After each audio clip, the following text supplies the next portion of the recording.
Hey, welcome into PartsCounterGuru.com. Good morning. Hey, Keith. What's How up, are Jay? you? I'm I don't know fantastic. How are much. you? Yeah, I'm great. I'm a little cold, as you can tell. A little fuzzy around the forehead Yeah, here. so is the hat indoors? I've always wondered this. Is that just to sort of make a fashion statement, or is it actually to keep your head warm inside? It's actually to keep your head warm inside. It gets pretty cold. So, actually, no, it's a statement. I can't lie to you, man. So, no, it looks good though, doesn't it? Yeah, yeah, Yeah, I it's good. like it. Yeah, it's Anyway, nice. yeah. So again, welcome into PartsCounterGuru.com, our podcast. My partner in crime, Keith. We want to kind of bring you into a subject of oil change Yeah, and intervals. while we're talking about oil change intervals, you make a good point about we have a video of this podcast on YouTube, and you go to partscountergurus.com /podcast, and you can find a link to that. So, yeah, that had nothing to do with oil changes, but back to you. Well, yes, it actually did, because we're going to be putting more information over on our website about this particular subject, which would be partscountergurus.com. You'll find an article on it, little helpful hints, when you should change your oil, what you should be looking for, why you should be doing this, all those things. So I'm going to go ahead and start this out and ask you a question, Man, Keith. I've got all kinds of. Okay, I think I'm ready. Hit me. You think so? I think. Well, we're about to I hope find so. out. So at Does last check, does forehead sweat show on camera, or is that? don't you have a makeup artist around? Sorry. Yeah. Okay. I gave him the day off. You need to get that figured out. Or I could just wear the hat like you. You Ah, could. now I just See, figured it out. Okay. Well, that was a all right. minute and a half way around to me solving that question. Okay. I'm really just hiding the wrinkles. That's all.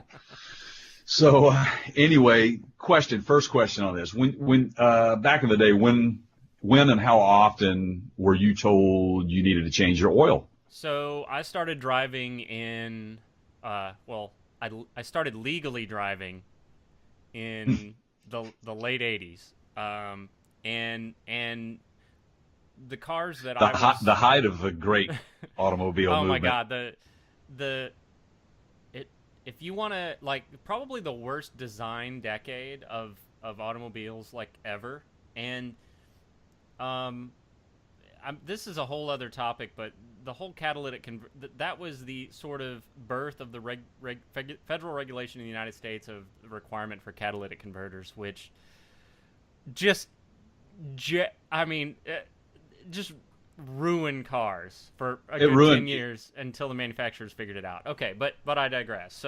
That is correct. So most of the cars I was driving were not brand new, so they were late '70s, early '80s models, and the rule of thumb I always followed, and I did it myself because from the time I was able, I just dug that stuff. Was I would shoot for about 4 to 5 thousand miles, and I kind of felt Yeah. like 5,000 was pushing it. Yeah.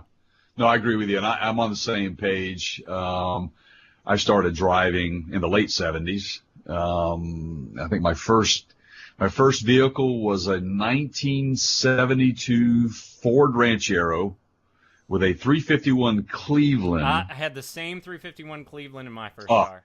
awesome rig, loved it, Yeah, and regular gasoline though, leaded gas in leaded that engine. gasoline. Yep. That is correct. That is correct. But we would change the oil in that thing, my dad and I, about every 3,500 to 4,000 miles. Yeah. Yeah. So that was pretty normal. That was what we were always taught. But that just isn't the case anymore. I mean, now people that advocate a 3,000 mile interval are simply taking your money. Period. Okay. Um, Well, now wait a minute. Wait a minute. So first of all, I should point out that both of us started driving when oil actually came in a can, kids, and we were that is uphill both ways correct. to an oil change. You had the little can opener thingies, and you know, literally a can of oil, an oil can. So Correct. you're talking about cars made since when? when you say 3,000 mile oil change is taking your money, unless you have a car made before what date? I would say the year 2000. Okay. I think from 2000 on is when you really started seeing the advancements in engine component changes, and that's why we're where we're at now. There's been so many advancements in materials, coatings. The tolerances are so much tighter between moving components. The emission systems are so more far advanced. Filtration, fuel economy, how it burns, how efficiently it burns, and which is another side note though, because engines are actually running so much more hotter than they ever did before. Thanks, ethanol. Yeah, absolutely. Hey guys, by the Uh, way, there's a great video on our website about ethanol, NE15. But I digress. that's right. So And one thing that I've noticed you have not mentioned, and I'm curious if this is you're intentionally saving this. I hope I'm not stepping on something here, but oil is different. yes, oil is very much different. Let's talk about some of the things that are not in there anymore. I mean, high pressure lubricants, such as zinc, which is an additive that was very, very common in motor oils and any oil, as well as your gasoline, as well as diesel. And that's a whole other subject to talk about with low sulfur diesel and how it's changed the industry and the way we think about lubricating parts. But yes, oils have advanced and they've changed, which they allow you to actually go for longer durations. And viscosities have changed. I mean, remember back in the day, the norm was let's go get a 30 weight 10W40, 10W30. 10W40, 20W50 on those ones that have high mileage. But not the case these days. There are oil viscosities that are 0W5 Yeah, or so 0W20. I've got a Toyota Yeah, product that I've got a Toyota FJ. I'm proud to correct. say, and it's a zero weight. So that first number, okay. Let's get into this a little bit. So that first number on your oil before the dash. So in my case, 0W. That's the weight number, right? Yes. Okay. If that number gets larger, meaning, if it's a 10W or a 20W or a 15W, what does that mean is happening to that oil? Well, first of all, the W in the motor oil stands for winter.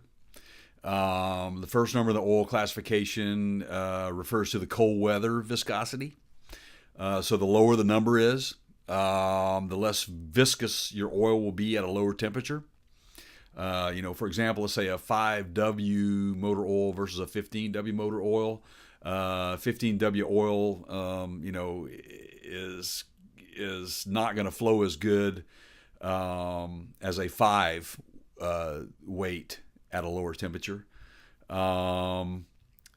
higher the number following the W is the hot weather viscosity, or how fluid your oil is at a higher temperature. The higher the number is, the thicker the oil is at a specified temperature. And each engine or each engine manufacturer is going to determine, what that high number should be for that application, and that all ties into coatings again, and where we've gone with, modern day advancements with engine components and those sorts of things. So, it's something to pay attention to, especially in modern day engines. So, let's what about the cars that were made before 2000, okay? And what if I have switched? So let's say, and some of them don't even tell you if they're like a 4 or 5 year old vehicle. I've got one that doesn't say use synthetic. It does not specifically say what to use.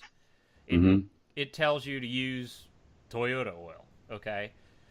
So let's say that I've got an older vehicle. Let's say it's made in '99, Hmm. hypothetically, and that Ford truck, I mean, and that hypothetical vehicle calls for, well, when it was built, there wasn't really the run on synthetic that we have now. So if I've switched to synthetic, can I go longer in between oil changes or have more miles than what it calls for in the owner's manual? Um, in my opinion, you can, but I think that you should still go with the recommended intervals. That is my opinion. You can, and I think that you'll find that some of those manufacturers or suppliers of those synthetic oils will tell you that you can. And they do. Yes. They boast Well, that all over their packaging. do you recall a oil additive that was called Slick 50? Oh yeah, do they not make that anymore? No, that is no longer made, and the guarantee was is that you were going to get millions of miles. Yeah. So, but back to the interval side of it, and that's what I wanted to talk about, is the recommendation on in your manual is what you should follow, but what I would recommend is understand your driving habits. Uh, Keith, you own a motorhome. If you're Allegedly. Allegedly, if you're pulling a lot of weight, towing, you should probably consider more frequent intervals of oil changes. If you are a short drive type person where you're getting out on the highway for quick runs every day, or if you are doing a lot of high-speed driving, you should probably consider doing more frequent oil changes above and beyond what your manufacturer recommends. Okay. And don't depend on the light to come on. That's a whole other thing. Well, If the light comes on, you should probably stop, pull over, and check that oil. that light's for somebody else. It's not me. Not you. Yeah, that's Hey, somebody else. Somebody else that may drive the same vehicle, are we That's saying? what that light is made to signal someone else who may or may not ever happen to sit in the driver's seat of my vehicle. I'm just telling you what my wife says. That's not allegedly, that light doesn't apply to her. So it's okay to just, somebody else will figure that out sooner or later. Right. So, and I've actually had that happen to me. I think you had it as well, right? You've driven my wife's car and the light came on? Wait a minute. Well, dang it. You're onto something here. Yeah. So, in fact, my wife allegedly drives a Lexus, and the light did allegedly come on for 15,000 mile service about a month ago, and that led to a very interesting situation, which I think are planning on getting into in another podcast. Is that right? Yes. And I've got a whole laundry list of things to do differently next time that I would love to impart to our audience. And I actually learned a couple things from you, Jay, about what I should have done differently. So, so if you have a service light on in your vehicle, and it is for anything other than an oil change, although this would include an oil change, make sure you subscribe to the podcast, because in an upcoming episode, and I would say soon, we're going to get into this, and it's quite the story. Yes, it is. I was the first one. When I heard this, I couldn't wait for the next one. That is true. That is true. So, right. So service light's important. I was making light of your point there, but yeah, you don't want to. and do cars still? I mean, I don't own a vehicle that doesn't have a maintenance schedule booklet or just an ad like an appendix in the back of the owner's manual. I assume all of them still put that stuff in there. They do. I'm with you on that. I think every manual has that, but fortunately for all of us today that own a modern vehicle, we'll have onboard systems that will let you know when your maintenance is due. I have that indicator on mine. I'm sure you do on both of your vehicles or all of your vehicles. Actually, the motorhome does not, and Which is interesting. well, You know, I kind of stumbled on that in a weird way. So, brand new vehicle, changed the oil. I think at 5,000 the first time. Did it myself. It's a Ford F-35 chassis on a. It's got a V10 gasoline engine. hmm And I go online asking, like on the Ford truck forums, hey, on this F-35 chassis, how do I reset the maintenance reminder? Well, there was no maintenance reminder on, but I was just assuming that it would come on, and I wanted to know how to reset it because I'd already changed the oil, and the responses I got said no such thing. Well, the first couple questions were, if that light's on, it means something other than an oil change because they don't do it for oil changes. So but that's a very basic work truck that's designed for, that is not a consumer vehicle, and it is not meant to be treated as one. So I'm gonna give Ford a pass on that in terms of not putting the idiot light. Yeah, because it becomes a secondhand product that, for them at that point. Right. Really. Yeah. I mean, it's used, their platform used elsewhere. That's right. So it's really kind of up to the customizer to give you the bells and whistles. I know that Ford's going to give you recommendations on a manual, which I'm sure you have. That's right. So that's just like with anything. Ford, that's a whole other subject we can talk about down the road, is the conversions to LPG, which is big. Yeah. Ford is not actually doing those on their own. They're sending those to companies that specialize in that to convert over. Well, so it's a very different engine type. Yes. So, do you have any thoughts on what kind of, if you don't want to change the oil yourself, Mm-hmm. okay? And I've had cars that it's honestly quite difficult without a low clearance floor jack.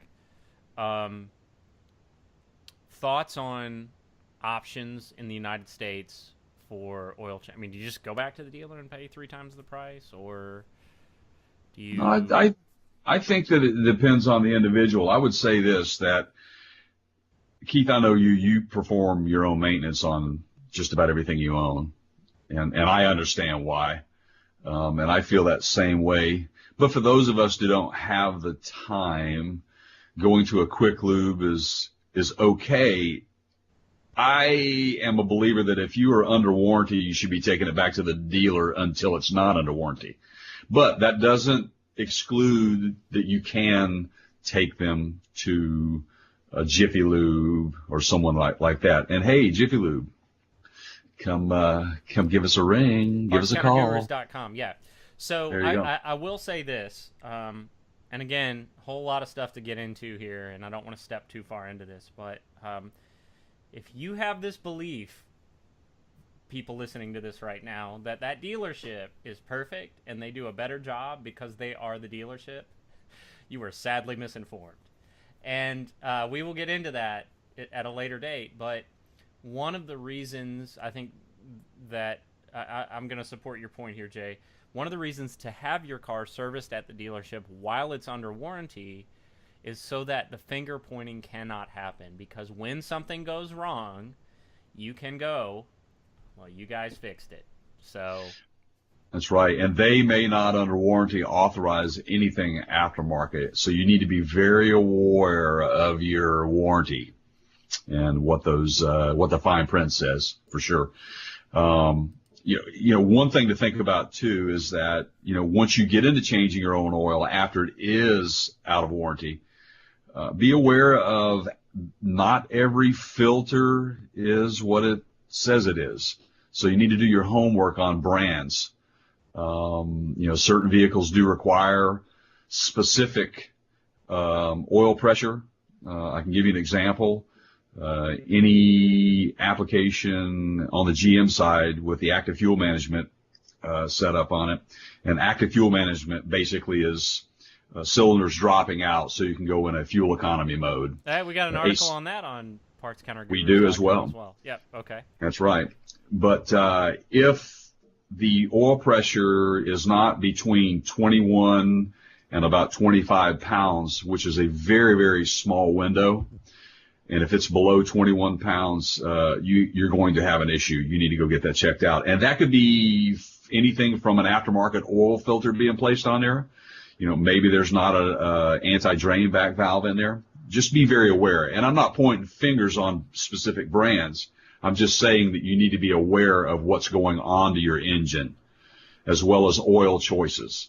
You can ask all the questions in the world, and there's a lot of labels for you to be reading. So just make sure it's in accordance with what the recommendation is by the manufacturer, and you can go there. And I would say, if you're not sure, hit us up at partscountergurus.com. There is a section on our website. It's called Ask Us a Question. Ask Us a Question. Wow. It's there.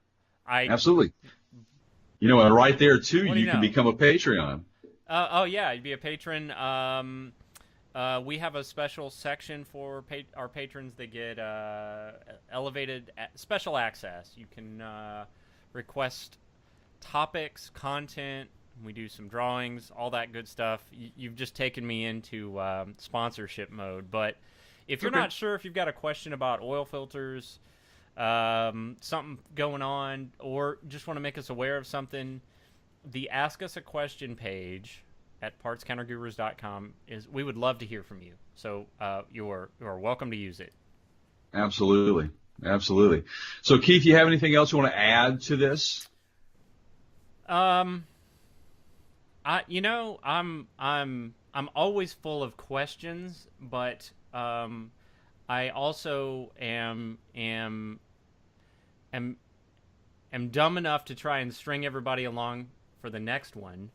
So I don't want to, turn this into an hour-long podcast. I think you've covered most of the basics. You've got an article coming, kind of a companion to this. You said look for on the website. Yes, and I will put some helpful hints out there on recommendations and what you should be looking for. Just remember, just be very smart. Pay attention to your indicators on your dashboard.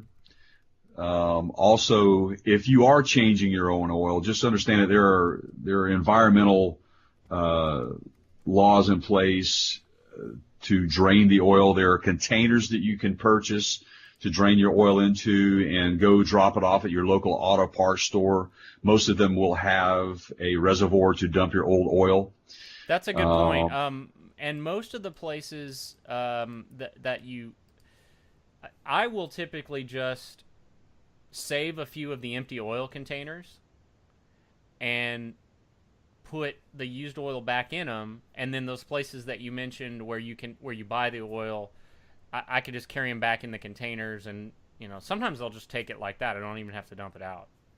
Right. Milk jugs. But just be aware that those services are out there for you, and they could be going away, because I think California is maybe the first state to not even allow you to change your own oil. That's coming down the road, because they are seeing so much oil waste, and it truly is. And if you look at the intervals, how they've gone from the 5,000 up to the 10 and 15,000 intervals, that obviously lessens the amount of oil used. So just be aware of that. And save it, save the environment. Dump it in the right spot, and don't kill weeds. So, not my neighbor's driveway then? No, I don't think so. Okay. I don't think so. You can't just be hosing it down the drain there. Oh, the storm drain. Not good? Out of sight, out of mind, right? Not good. You may have salmon living in there or something. Oh, yeah. Or who knows what's living in those storm drains. This is true. Good point. This is true. So, All right, so in closing, and you've done a pretty good job of giving everybody the all of our contact info. But for those of you that weren't listening earlier, partscountergurus.com is our website. We've got some videos, and we've got links to those on our website. We do have a YouTube channel, but I'm just going to ask everybody to go to our website and hit the link from there because it's going to be a whole lot easier. Facebook.com/partscountergurus if you want to be a follower. Patreon.com /partscountergurus. and if you want some free stuff, if you become a Patreon, you're going to automatically be entered in for a drawing for some free stuff. That's right. So right. get on there. And the Parts Counter Gurus on Instagram. So right. there you are. We're also on Facebook. Yeah, Facebook.com /partscountergurus. That's it. That's it. So until next time. Keep your ear in the spare. And who's in the trunk? Mother-in-law. The mother-in-law. That's right. Yours or mine? Yeah. Well, yours. Okay. And keep some beer in there too. That'll help keep her cold. And it'll probably calm her down a little bit. That's good advice. All right, everybody. Absolutely. Until next time. All right. See you next time.